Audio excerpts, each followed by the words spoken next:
ఉద్యమం నుంచి బీఆర్ఎస్ పార్టీలో ఉన్నారు. 2001 నుంచి 2015 వరకు ఉద్యమంలో పాల్గొన్నారు.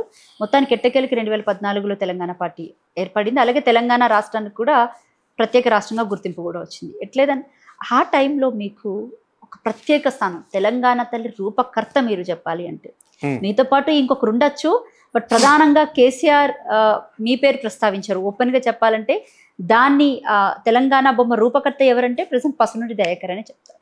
అయితే ఈ మధ్య కాలంలో కాంగ్రెస్ పార్టీ ఏర్పడిన తర్వాత తెలంగాణ తల్లిని మార్చినప్పుడు మీకు ఎక్కడ ఇంత కూడా బాధ అనిపించలా? అంటే అది ఎంత పాలసీలు ఉంటాయండి. వాళ్ళ లైన్లో పోతుంటాం. మనం ఎంత దాంట్లో గౌరవంతో వాళ్ళు పెద్ద వాళ్ళు కదా.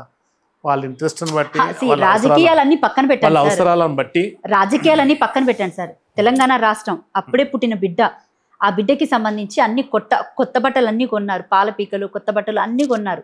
ఆ టైంలో 1 సంవత్సరం తర్వాత ఇంకొక తల్లి వచ్చి ఇది నా బిడ్డ, నాకు నచ్చినట్టు చేసుకుంటానంటే ఎంతో అపురూపంగా అన్ని సంవత్సరాలు కొట్లాడి తెచ్చుకున్నారే తెలంగాణ. దానికి సంబంధించి ప్రత్యేకంగా అన్ని ఏర్పరచుకున్నారే. అసలు తెలంగాణ తల్లి విగ్రహం ప్రధానంగా చెప్పాలంటే ఈరోజు బీఆర్ఎస్ భవన్లో ఉన్న విగ్రహం కూడా మీ రూపకర్తే, అవునా కదా వాస్తవంగా చెప్పాలంటే? మరి అట్లాంటి విగ్రహం మార్చినప్పుడు, ఆ డిజైన్ చేసినప్పుడు మీకు ఎక్కడ ఇంత కూడా బాధ అనేది అనిపించలేదా? బాధ అయితే ఏం చేస్తామండి, ఏం చేస్తాం.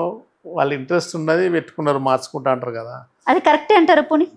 అది కరెక్టా రైటా, ఇది వీళ్ళకి కరెక్ట్, అది వాళ్ళకి కరెక్ట్ ఉంటుంది. ఇప్పుడు జనరల్గా వీళ్ళకి కరెక్ట్ అనిపించే ఇది చేసుకుంటాను. అంటే పార్టీలు మారుతూ కొత్త గవర్నమెంట్ వచ్చినప్పుడల్లా ఇలాగ చేంజ్ చేసుకుంటా పోతే అసలు ఆ రాష్ట్రానికి ఒక అర్థం ఉంటుంది. నేను మాట్లాడద్దు తెలంగాణ తల్లి గురించి, ఎందుకంటే మీకు రైట్ ఉంటుంది సార్, మీరు రూపకర్త కదా. అది ఒక తెలంగాణ తల్లి అనేది అంతకుముందు తెలుగు తల్లి ఉండే.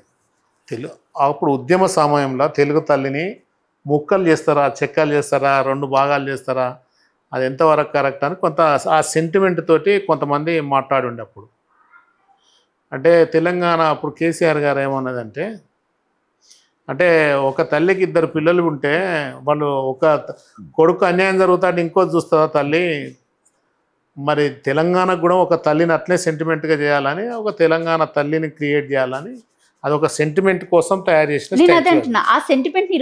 అయితే ఆ సెంటిమెంట్ కోసం తయారు చేసింది. తెలంగాణ రాష్ట్రం ఏర్పడ్డది, సెంటిమెంట్ సక్సెస్ అయింది అంటే దాంట్లో ఆ ఎత్తుగడలో అదొక ఎత్తుగడ తెలంగాణ తల్లి అనేది. ఆ ఎత్తుగడలో సక్సెస్ అయిపోయింది. అయిపోయిన తర్వాత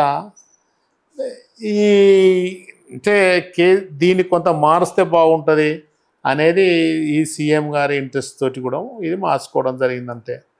అంటే దీనిలో బాగా తెలంగాణలో ఉన్న దొరసాన్లను, పెద్దోళ్ళను దాంట్లో ఒక మహారాణులను లాగా చిత్రీకరించి దానికి ఒడ్డాలమే కానీ, ఈ మీద ఉన్న కిరీటమే కానీ, ఈ చెవుల ఆర్నమెంట్సే కానీ అవన్నీ చేసి కాదు. తెలంగాణ అంటే తెలంగాణ తల్లులు కూడా ఉంటారు, ఏమంటారు బీదరికంలో ఉన్న వాళ్ళు కూడా ఉంటారు, అంత ఆర్నమెంట్స్ ఉంటాయా అనేది ఈయనకు ఆలోచన వచ్చి మార్పుకున్నారు. అట్లా ఆ టైంలో ఆ డిజైన్ ఎవరు చెప్తే మీరు చేశారు? అంటే ఆర్నమెంట్స్ ఉంటాయా, ఇవి ఉంటాయా, అవి ఉంటాయా? చాలా మంది అప్పుడు సీఎం అప్పుడున్న కేసీఆర్ గారు చాలా మంది కళాకారులను పిలిచిండు.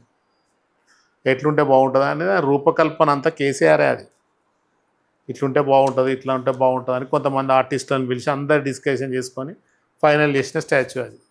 అప్పుడు ఫస్ట్లో ఇప్పుడున్న తెలంగాణ తల్లి చూస్తుంటే మీకు ఏమనిపిస్తుంది?